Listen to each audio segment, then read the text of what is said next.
ಇಲ್ಲಿ ಯಾರು ಸರಿ ಯಾರು ತಪ್ಪು ಅಥವಾ ಕ್ಲಾರಿಫಿಕೇಷನ್ಗೋಸ್ಕರ ನಾನೇನು ಆಡಿಯೋ ಕಳಿಸ್ತಾ ಇಲ್ಲ. ತುಂಬ ಮೌನವಾಗಿದ್ದು ಇವತ್ತು ಯಾಕೋ ಅನ್ನಿಸ್ತಾ ಇದೆ ಮಾತಾಡಬೇಕು ಅಂತ. ಮೋಸ್ಟ್ಲಿ ಇದಾದಮೇಲೆ ಮತ್ತೆ ಈ ವಿಚಾರವಾಗಿ ಮಾತಾಡಲಿಕ್ಕೆ ನಾನು ಇಷ್ಟಪಡೋದಿಲ್ಲ. ತುಂಬ ಬಡತನದಲ್ಲಿ ಬೆಳೆದು ಬಂದಿದ್ದೀನಿ ನಾನು. ನೀವೆಲ್ಲ ನೋಡಿದ್ದೀರಿ ನಾನು ಆದರ್ಶಕ್ಕೆ ಬಂದಾಗ ಏನೋ ಸಾಧನೆ ಮಾಡಬೇಕಂತಿತ್ತು ಲೈಫಲ್ಲಿ ಅಷ್ಟೇ. ಆದರೆ ಅದಕ್ಕೆ ಕಷ್ಟದಲ್ಲಿದ್ದವ್ರ ಕಷ್ಟನೂ ನನಗೆ ಅರ್ಥ ಆಗಿದೆ, ಅರ್ಥ ಮಾಡ್ಕೊಳ್ಳೋಕ್ಕೆ ಪ್ರಯತ್ನ ಪಟ್ಟಿದ್ದೀನಿ. ಆದರ್ಶದಲ್ಲಿ ಓದುವಾಗ ಯಾವ ಅಟ್ರಾಕ್ಷನ್ನು ಯಾವುದಕ್ಕೂ ಯಾರ ಜೊತೆಲೂ ನನಗಿರಲಿಲ್ಲ. ನಾನು ಕೇವಲ ಅಲ್ಲಿ ಸಿಂಗರ್ ಆಗಬೇಕಂತ ಬಂದಿದ್ದು, ಅಷ್ಟಕ್ಕೆ ಮಾತ್ರ ಇದ್ದಿದ್ದು. ಎಲ್ಲರ ಜೊತೆಗೆ ನಾನು ಚೆನ್ನಾಗಿ ಮಾತಾಡ್ಕೊಂಡಿದ್ದೆ ಬಿಟ್ಟರೆ ನನಗೆ ಯಾವ ರೀತಿ ಅಟ್ರಾಕ್ಷನ್ ಯಾರ ಮೇಲಾಗಲಿ ಅಥವಾ ಯಾರಿಗೆ ನನ್ನ ಮೇಲಾದರೂ ಇದ್ರೂ ಅದನ್ನು ನಾನು ರಿಸೀವ್ ಮಾಡ್ಕೊಂಡಿಲ್ಲ ಎಂದು. ಧಾರವಾಡದಲ್ಲಿ ನಾನು ಓದ್ಲಿಕ್ಕೆ ಹೋದ್ಮೇಲೆ ಶ್ರೀಧರ್ ನನಗೆ ಕಾಂಟ್ಯಾಕ್ಟ್ ಮಾಡಿ ಮಾತಾಡಿ, ಅದು ಫೋನಲ್ಲಿ ಮಾತಾಡಿ, ಹರಿ ಅದಕ್ಕೆ ಸ್ವಲ್ಪ ಹೆಲ್ಪ್ ಮಾಡ್ದ. ನಡುವೆ ಮಾತಾಡಲೇನೆ ನಾನಲ್ಲಿ ಶ್ರೀಧರ್ ಇಲ್ಲಿ ಈ ಥರ ಮಾತಾಡಿ ಪ್ರೀತಿ ಹುಟ್ಟಿ, ಆಮೇಲೆ ಅವನು ಒಂದು ದಿವಸ ಬಂದು ನನ್ನ ಅಲ್ಲೇ ನೋಡಿ ಪ್ರಪೋಸ್ ಮಾಡಿ ನನ್ನ ತಂದೆ ತಾಯಿ ಹತ್ರ ಮಾತಾಡಿ ನಮ್ಮ ಮನೇಲಿ ಯಾರೂ ಒಪ್ಪದೆ, ಜಾತಕನೂ ನಮ್ಮದು ಕೂಡ ಬರದೆ, ಫೈನಲಿ ನಾನು ಇಷ್ಟಪಟ್ಟಿದ್ದೆ ಅವನನ್ನು. ನಾನು ಅವನನ್ನು ನಿಜವಾಗ್ಲೂ ಪ್ರೀತಿ ಮಾಡಿದ್ದೆ. ಹಾಗಾಗಿ ಮದುವೆ ಆಯಿತು. ನಮ್ಮ ಹಿರಿಯರೆಲ್ಲ ಸೇರಿ ಮದುವೆ ಮಾಡಿದರು. ಉಮಾನು ಇದ್ಲು ಅಲ್ಲಿ, ನರಸಿಂಹ ಇದ್ದ, ಆಮೇಲೆ ಇವರು ಬಾಲಾಜಿ ಇದ್ದರು, ಅವರ ಅಮ್ಮ ಎಲ್ಲ ಇದ್ದರು. ನನ್ನ ಆದರ್ಶ ಫಿಲ್ಮ್ ಇನ್ಸ್ಟಿಟ್ಯೂಟ್ ಒಂದಷ್ಟು ಸ್ಟಾಫ್ಗಳಿದ್ರು. ಅದಾದ ಮೇಲೆ ಒಂದು ಮಂತಿಂದನೇ ಶ್ರೀಧರ ಒಂದು ನೇಚರ್ ಏನಿದೆ ಅದರಲ್ಲಿ ಬದಲಾವಣೆ, ಆ ಒಂದು ರೀತಿ ನೀತಿ ಎಲ್ಲ ಅಂದರೆ ಚೇಂಜಸ್ ನಾನು 1 ತಿಂಗಳದಲ್ಲೇ ಕಂಡ್ಕೊಳ್ಳಿಕ್ಕೆ ಪ್ರಾರಂಭ ಮಾಡಿದೆ.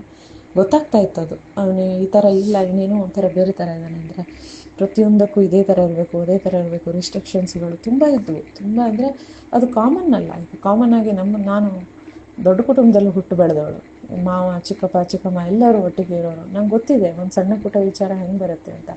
ಬಟ್ ಇದು ನಾರ್ಮಲ್ ಇರಲಿಲ್ಲ, ಎಲ್ಲ ಅಬ್ನಾರ್ಮಲ್ ಇತ್ತು, ಎಲ್ಲ ಅಬ್ನಾರ್ಮಲ್ಲು. 11 ವರ್ಷದ ಕತೆ ನಾನು ಇಲ್ಲಿ ಹೇಳೋಕ್ಕಾಗಲ್ಲ. ಆದರೆ ಇವತ್ತೇನು ಯೂಟ್ಯೂಬ್ಗಳಲ್ಲಿ ಅವನು ಸ್ಟೇಟ್ಮೆಂಟ್ ಕೊಟ್ಟು ಇದು ಮಾಡ್ತಾ ಇದ್ದಾನೋ, ಖಂಡಿತ ಅದು ದೇವರ ಆಣೆಗೂ, ನನ್ನ ತಂದೆ ತಾಯಿ ಆಣೆಗೂ, ನನ್ನ ಮಗನ ಆಣೆಗೂ ಸುಳ್ಳು.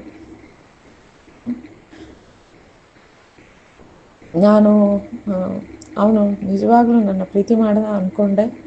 ನಾನು ಇನ್ನೊಮ್ಮೆ ಮದುವೆ ಆಗಬೇಕು ಅಂತಿದ್ದೀನಿ ಅಂದಾಗ ನನ್ನ ಹತ್ರನೂ ಏನು ಆಸ್ತಿ ಪಾಸ್ತಿ ಏನೂ ಇರಲಿಲ್ಲ. ಓದ್ಕೊಂಡಿದ್ದೆ, ಆಸ್ತಿ ಪಾಸ್ತಿ ಏನೂ ಇರಲಿಲ್ಲ. ಮದುವೆ ಮಾಡಿಕೊಂಡೆ, ಚೆನ್ನಾಗಿ ನಾವು ಜೀವನ ಕಟ್ಕೋತೀವಿ ಅನ್ನೋ ಒಂದು ಆಸೆಯಿಂದ ಅಂದ್ಕೊಂಡು ಅವನಾಗೇ ಬಂದು ಅವನಾಗೇ ಇದೆಲ್ಲ ಇಟ್ಟಕ್ಕೆ. ಆಮೇಲೆ ಕೊನೆಗೆ ಅವನು ನನಗೆ ಹೇಳ್ದ ಒಂದಿನ, ನಿನ್ನ ಮೇಲೆ ನನಗೆ ಯಾವುದೇ ಪ್ರೀತಿ ಇಲ್ಲ, ಮದುವೆ ಮಾಡ್ಕೋಬೇಕಿತ್ತು, ಬಂದೆ ನಿನ್ನ ಕೇಳಿದೆ, ನೀನೇನು ಕಕ್ಕ ತಿಂತಾ ಇದೆಯಾ, ನೀನು ಮಾಡ್ಕೊಂಡೆ ಅಲ್ವಾ ಅಂಥೇಳಿ. ಮತ್ತು ತುಂಬ ನಡೆದಿದೆ ಈ 11 ವರ್ಷದ ಜೀವನದಲ್ಲಿ, ಬೇಕಾದಷ್ಟು ನಡೆದಿದೆ. ಅದನ್ನೆಲ್ಲ ನಿಮಗೆ ಹೇಳಿದ್ರೆ ನೀವುಗಳು ಆಶ್ಚರ್ಯ ಪಡ್ತೀರಿ, ನಿಜವಾಗ್ಲೂ ಹೀಗೆಲ್ಲ ಆಯಿತಾ ಅಂತ. ನಾನು ಅಂದ್ಕೊಂಡಿದ್ದು ಎಲ್ಲರ ಜೀವನದಲ್ಲಿ ಇರುತ್ತೆ, ನನ್ನ ಜೀವನದಲ್ಲೂ ಏನೋ ಒಂದು ಸಣ್ಣ ಪುಟ್ಟದಿದೆ ಅಂತ. ನನಗೆ ಎಂದೂ ಯಾರಿಗೂ, ನನ್ನ ತಂದೆ ತಾಯಿಯಿಂದ ಹಿಡಿದು ಅಣ್ಣ ತಮ್ಮನಿಂದ ಹಿಡಿದು ನಾನು ವರ್ಕ್ ಮಾಡೋ ಪ್ಲೇಸಸ್ಸಲ್ಲೂ ನಾನು ತೋರಿಸ್ಕೊಂಡಿಲ್ಲ. ಅವ್ನು ನನಗೆ ಹೊಡೆದಾಗ್ಲೂ ನಾನು ಹೊಡ್ತಾ ತಿಂದು ಬೆಳಗ್ಗೆ ಮಾರನೇ ದಿನ ಮತ್ತೆ ನೀಟಾಗಿ ಸ್ಯಾರಿ ಉಟ್ಕೊಂಡು ಕಾಲೇಜಿಗೆ ಹೋಗಿ ಮಕ್ಕಳೆದ್ರಿಗೆ ಪಾಠ ಮಾಡಿದ್ದಿದೆ ಆ ಮೈಕೈ ನೋವಿನಲ್ಲೇ. ಎಷ್ಟೊಂದು ನಡೀತು, ಎಷ್ಟೊಂದು ಆಯಿತು. ನನಗೆ ಅವನು ಓದಿಸಿಲ್ಲ. ನಾನು ಸೆಕೆಂಡ್ PUC ಇಂದ ಕೆಲಸ ಮಾಡ್ತಾಯಿದ್ದೀನಿ. ಆದರ್ಶ ಫಿಲ್ಮ್ ಇನ್ಸ್ಟಿಟ್ಯೂಟ್ ಬಿಟ್ಟ ಮೇಲೆ ನಾನು ಸೆಕೆಂಡ್ PUC ಅವಾಗಿದ್ದಿದ್ದು. ನಾನು ಅಲ್ಲಿಂದ ನಾನು ಶೇಷಾದ್ರಿಪುರಂ ಈವ್ನಿಂಗ್ ಕಾಲೇಜ್ ಜಾಯಿನ್ ಮಾಡಿಕೊಂಡು ಕೆಲಸ ಮಾಡಿಕೊಂಡೆ ಓದ್ತಾ ಇದ್ದಿದ್ದು. ಮದುವೆ ಆಗೋಕ್ಕೆ ಮುಂಚೆನೂ ಆದರ್ಶ ಫಿಲ್ಮ್ ಇನ್ಸ್ಟಿಟ್ಯೂಟ್ನಲ್ಲಿ ನರಸಿಂಹನೇ ಅಲ್ಲಿ ವೇಕೆನ್ಸಿ ಇದೆ ಅಂತ ಹೇಳಿದ್ದು, ಅಲ್ಲಿ ಹೋಗಿ ಜಾಯ್ನ್ ಆಗಿ ನಾನು ಆಮೇಲೆ 6 ತಿಂಗಳ ನಂತರ ಶ್ರೀಧರ್ನೂ ಕೂಡ ಅಲ್ಲೇ ಕರ್ಕೊಂಡು ಬಂದು ಸೇರಿಸಿದ್ದೆ. ನಾನು ಯಾವಾಗಲೂ ವರ್ಕ್ ಮಾಡ್ತಾಯಿದ್ದೀನಿ. By the time of pregnancy ಸ್ವಲ್ಪ ನನಗೆ ವೀಕ್ನೆಸ್ ಇದ್ದಿದ್ದರಿಂದ, ಬ್ಲೀಡಿಂಗ್ ಇದ್ದಿದ್ದರಿಂದ ಕಂಟಿನ್ಯೂಸ್ ಒಂದು 6 ಮಂತ್ಸ್ ನಾನು ವರ್ಕ್ ಮಾಡೋಕ್ಕಾಗಿರಲಿಲ್ಲ. ಆವಾಗ ಒಂದು ಕೆಲಸ ಮಾಡಿಲ್ಲ ಬಿಟ್ಟರೆ ನಾನು, ಅಥವಾ ಡೆಲಿವರಿ ಆಗಿ ಒಂದು ಮಗು ಒಂದು 3 ವರ್ಷ 3 ವರ್ಷ ಆಗಲಿವರೆಗೂ ನಾನು ಕೆಲಸ ಮಾಡಿಲ್ಲ. ಅದಾದಮೇಲೆ ಕಂಟಿನ್ಯೂಸ್ ನಾನು ಲೈಫಲ್ಲಿ ಕೆಲಸ ಮಾಡಿದ್ದೀನಿ.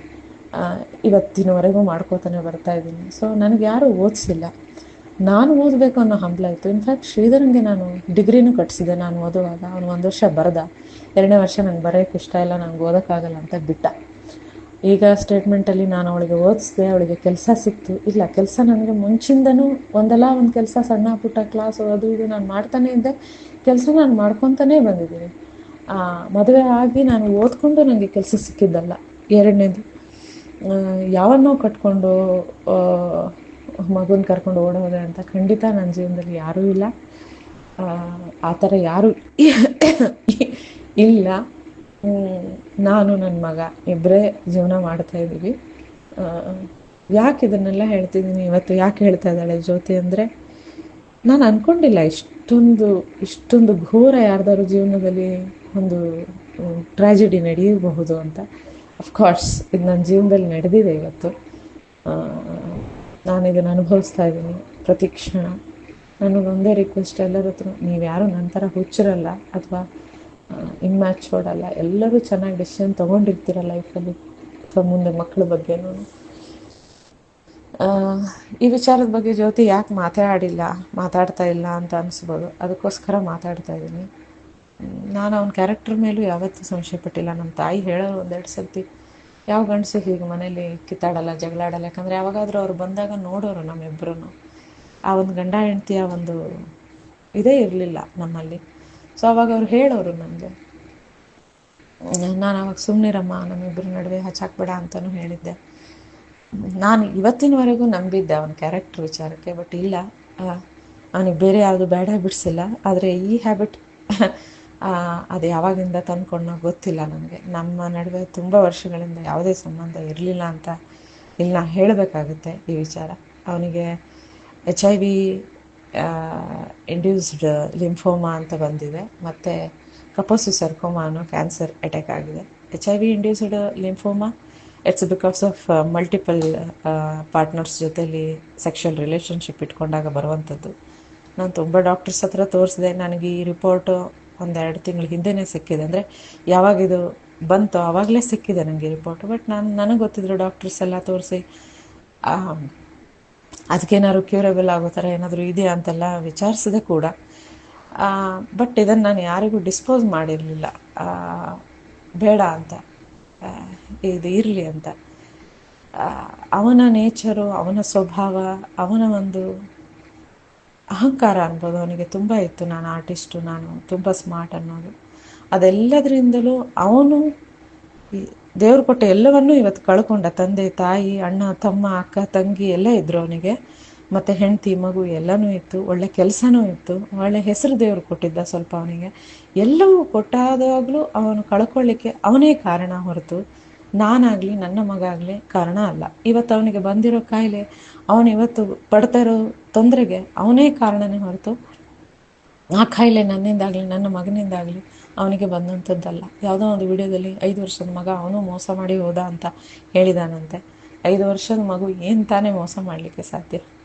ಅವನು ಒಂದು ಸೈಕಲ್ ಕೊಡಿಸಿದ್ನೆ, ತೊಗೊಂಡು ಬಂದಿದ್ದ. ಅದನ್ನು ಕೂಡ 3 ದಿನ ಬಿಟ್ಟು ನನಗೆ ಒಂದು ಫೋನ್ ಮಾಡಿದ್ದ, ಶ್ರೀಧರ್ ಸೈಕಲೆಲ್ಲ ತೊಗೊಂಡು ಹೋಗ್ಬಿಟ್ಟಿದ್ದೀರಾ ಅಂತ. ಮಗು ಸೈಕಲ್, ಅದು ಮಗು ತಂದು ಆಟಿಕೆ ಸಾಮಾನು ಅಂತ ತೊಗೊಂಡು ಬಂದುಬಿಡುತ್ತೆ. ನಾನು ಒಂದು ಉದಾಹರಣೆಗೆ ಹೇಳಿದ್ದು. ಈ ಥರದ್ದು ಕೋಟಿಗಟ್ಟಲೆ ಮಾತು ಇದೆ ಈ 11 ವರ್ಷದಲ್ಲಿ. ನಾನು ನಿಮ್ಗಳಿಗೆ ಹೇಳಿದ್ರೆ ನೀವು ಖಂಡಿತ ಅದನ್ನು 10 ನಿಮಿಷ ಯೋಚನೆ ಮಾಡೋ ಥರ ಆಗುತ್ತೆ. ಇಲ್ಲಿ ನಾನು ಮತ್ತೆ ಅದನ್ನೇ ಹೇಳ್ತಾ ಇದ್ದೀನಿ, ಯಾರು ಸರಿ ಯಾರು ತಪ್ಪು ಅಂತ ಸಾಬೀತುಪಡಿಸ್ಲಿಕ್ಕೆ ಈ ಮಾತುಗಳನ್ನು ಆಡ್ತಾ ಇಲ್ಲ. ಜ್ಯೋತಿ ಯಾಕೆ ಮಾತಾಡ್ತಾ ಇಲ್ಲ, ಜ್ಯೋತಿ ಯಾಕೆ ಸೈಲೆಂಟ್ ಆಗಿದ್ದಾಳೆ, ಮೌನಂ ಸಮ್ಮತಿ ಲಕ್ಷಣಮ್ಮ ಅಂತ ಅನಿಸಿದ್ರೆ ಖಂಡಿತ ಅಲ್ಲ. ನನ್ನ ನೇಚರ್ ಅದಲ್ಲ. ನನ್ನ ಪರ್ಸ್ನಲ್ ವಿಚಾರವನ್ನು ನನಗೆ ಈ ಥರ ಪಬ್ಲಿಕಲ್ಲಿ ಮಾತಾಡೋಕ್ಕೆ ಫಸ್ಟ್ ಆಫ್ ಆಲ್ ಇಷ್ಟ ಇರಲಿಲ್ಲ. ಎರಡನೇದು, ನನ್ನ ಆಯ್ಕೆ ಇಷ್ಟು ಕನಿಷ್ಠವಾಗಿರುತ್ತೆ ಅಂತ ಹೇಳ್ಕೊಳ್ಳೋಕ್ಕೆ ನನಗೆ ಬೇಸರ. ಮೂರನೇದು, ಈ ನೋವು ಹೆಂಗಿದೆ ಅಂತಂದರೆ, ಹೇಳ್ತಾರೆ ನೋವು ಹೇಳ್ಕೊಂಡಷ್ಟು ಕಡಿಮೆ ಆಗುತ್ತೆ ಅಂತ. ನನಗೆ ಈ ನೋವು ಹೇಳ್ಕೊಂಡಷ್ಟು ಜಾಸ್ತಿ ಆಗ್ತಾ ಇದೆ, ಕಡಿಮೆ ಅಂತ ಖಂಡಿತ ಆಗ್ತಾ ಇಲ್ಲ. ಅಟ್ಲೀಸ್ಟ್ ಬದುಕಿರಲಿವರೆಗೂ ನಾವುಗಳು ನಾನು ಇದನ್ನು ಅನುಭವಿಸ್ಬೇಕಾಗುತ್ತೆ.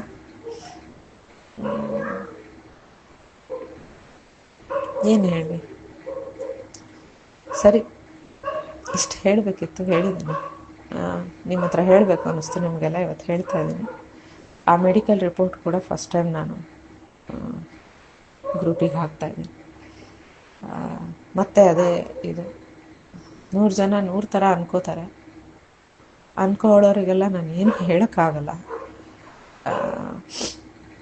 ಬಟ್ ನಾವು ಒಂದು ಸ್ಟೇಟ್ಮೆಂಟ್ ಅಂತ ಕೊಡಬೇಕಾಗುತ್ತೆ, ನಾವು ನಮ್ಮ ಕಡೆಯಿಂದ ಒಂದು ಹೇಳಬೇಕು ಅನ್ನೋದಿರುತ್ತೆ.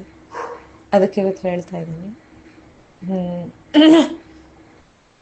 ಇಡೀ 11 ವರ್ಷ ಜೀವನದಲ್ಲಿ ಮೋಸ್ಟ್ಲಿ ಶ್ರೀಧರ್ ಹತ್ರ 2 ಸರ್ತಿ ಸೀರೆ ಕೇಳಿದ್ದೀನಿ. ಅದು ಕಾಮನ್ ಸೀರೆ, ರೇಷ್ಮೆ ಸೀರೆ ಅಲ್ಲ.